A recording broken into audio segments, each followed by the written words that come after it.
eu. Maria Gorete que está lá fora. Está no jantar aqui. Chileia. Antônia já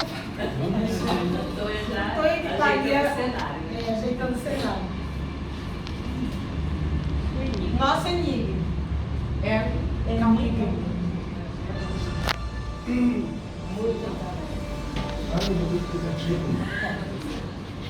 Uma bela dama vivia em uma casa embrujada. Ela já não tinha família porque todos haviam morto em la guerra. Todas as noites, um ruído de passos rompia o silêncio.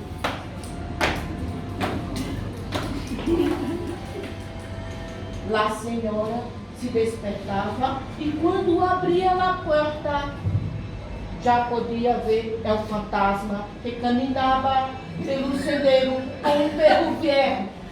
Uau! Uau! Uau!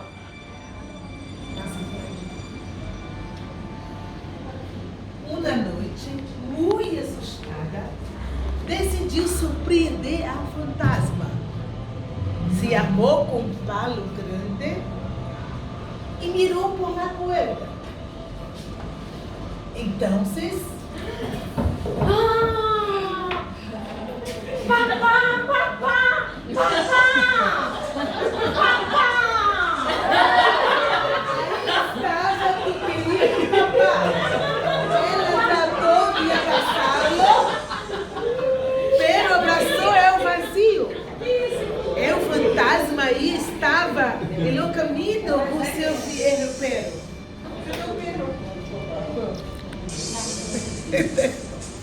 Pronto, parabéns.